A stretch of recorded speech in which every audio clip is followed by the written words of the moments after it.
San Francisco. Super Week. No off-season. This is the Sport Beach Clubhouse, where sport, culture, and marketing play on. Hi, this is Jeff Morrill and Jen Musil here in San Francisco at Sport Beach Clubhouse, ready to do a chat about the intersection of sports, brands, and culture. I'm here with Jen, who's our global president of research. Welcome, Jen. Yeah, it's great to be here. Appreciate the time and would love to have a little conversation. Yeah. So the Harris Poll is known for understanding and identifying insights from society and helping brands commercialize them. Absolutely, yeah. So we're looking out every day helping our clients understand how they can take insights in events like this where you're bringing together athletes and sports and helping brands think about how to activate them is a place that we like to be. You really help people cut through the noise. Absolutely. Awesome. So lots of activity going on in the U.S. We've got the Super Bowl, we've got the Olympics, we've got the World Cup on American turf this year. Brands are really struggling. So how do you help them understand what to do, where to do it, and how to do it? Yeah, absolutely. So we work with brands on helping to form partnerships, make smart decisions about where they partner and how they activate against all of those events. We also work with athletes and leagues to help them understand their value in the ecosystem and demonstrate their value to the brand partners that we work with. So yeah, it's a pretty fun place to live. So the Super Bowl is a huge American culture item. What does your research say? Why has this continued to be such a big event? Yeah, it's a great question. So one of the things that we're seeing with the Super Bowl is it's sort of America's last great cultural ritual that we all participate in. So our data shows about 70%, just shy of 70% of Americans are planning to watch the Super Bowl this weekend, but only about 1 in 10 are planning to watch it alone. So it's a place where everyone gathers. It's a sort of shared ritual that cuts across a lot of the divides that we have in our country. In fact, we see that of the people who plan to watch, almost two-thirds say that the gathering with friends and family is more important to them than the game or the outcome, and that actually holds true even among people who are large football fans, maybe like yourself. Yeah. It's huge. So there's also lots of economic issues going on in the world today, yet people are spending real money around events like this. Yeah. What's driving that? Yeah, our data actually suggests that the average American is spending about $187 around the Super Bowl today, right? So most of those individuals are not, they're not coming to the game probably, right? They're having parties at home, food, activities with their families. So it's really that point of connection that's driving that spending, even in a really tough economic time. We see about a third are planning to even spend more than they did last year. So people are investing in this sense of belonging, this sense of kind of a shared experience in real life, which is something that they're lacking in a lot of their day-to-day. Yeah, I love shared experiences. That's awesome. Yeah.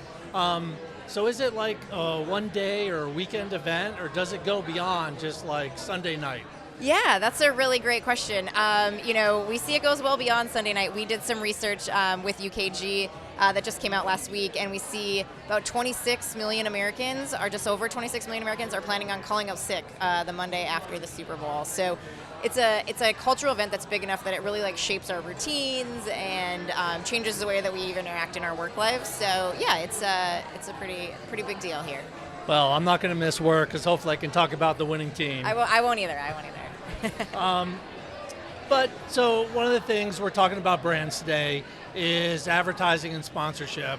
What do consumers want from brands when it comes to an ad? Yeah, this isn't going to surprise you. People love a funny ad, right? Humor is the top thing that we hear people like in ads, but I think there's an important distinction that our data also shows, which is humor for humor's sake or just to be clever doesn't always work in terms of giving outcomes for the brand. It's really about finding humor with a heart and that's really authentic and tells them something interesting about your brand. So finding the funny, I guess, in something that's really true to your brand and not just sort of a joke for a joke's sake. So I love the funny there. So how do brands balance kind of the spectacle of an event like that with the commercial aspect? Yeah, this is fascinating. So, one of the things we see most Americans, almost 70% again, say they pay attention to the celebrities and all the brands and all the exciting, the spectacle of the Super Bowl. But on the same token, we see a very similar number say it's too commercial. So it's one of the few events, I think, that we are both reacting to the commercialism of it, but we're pretty self-aware about it. So we like the spectacle. We acknowledge maybe it is too commercial, but for one day, for the sense of belonging and community it gives us, people are sort of willing to kind of overlook it and indulge. I love the belonging part. That's awesome. Yeah. So what's the one thing that brands get wrong when they advertise or partner around a big event? Yeah, I think, simply being there isn't enough. You have to have an activation that says something about your brand that feels really true to your brand. And so, in a former life, I did a lot more advertising measurement than we do today, or than I do have the opportunity to do today. But, we saw even then, right, this idea of like brands get lost in it, right? There's so many brands, there's so many things happening that if you don't have a meaningful sort of way of connecting into the event, your brand is likely to get lost. Right. Yeah.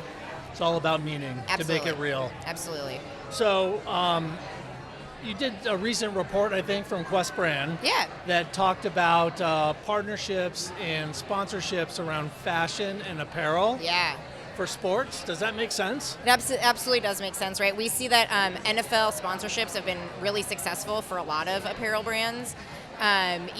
This intersection of sports, fashion, culture, we're seeing it today here at Sport Beach. We just heard a panel from While on Earth, and I think that intersection is really, really powerful. And again, it's authentic to who they are, and so it really works.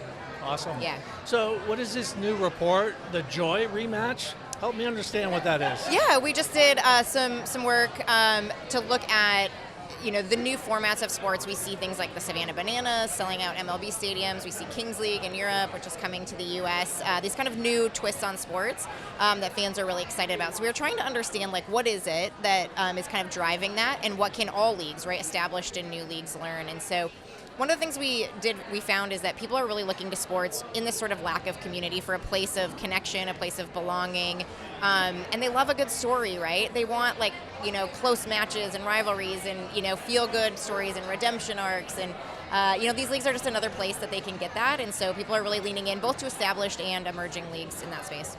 We all love a good story. Right? Yeah. So beyond football, what else is happening from a sports perspective? Yeah, great question. So we run a sports momentum index at the Harris Bowl, and we see that there is so much momentum, and this isn't going to surprise you as a data guy, around a lot of the upcoming and smaller leagues, right? So we see Love Volleyball, professional women's hockey, TGL, Athos, all of these newer and smaller kind of leagues that have launched in the last few years have really, really powerful momentum, and they're really exciting to watch. We're seeing also a lot of, in the lead up to the World Cup, we've seen a big spike in English Premier League momentum here in the U.S., so sort of this renewed interest in European soccer and soccer outside of the U.S. as well is definitely popped. So it's really fun to see these kind of new leagues have that traction and see people lean into kind of new sports experiences.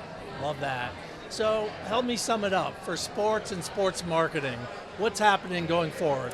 Yeah, I think we're really in an age here where it's you have a multi kind of platform, multi-channel, multi-sport sort of viewer, sort of fan.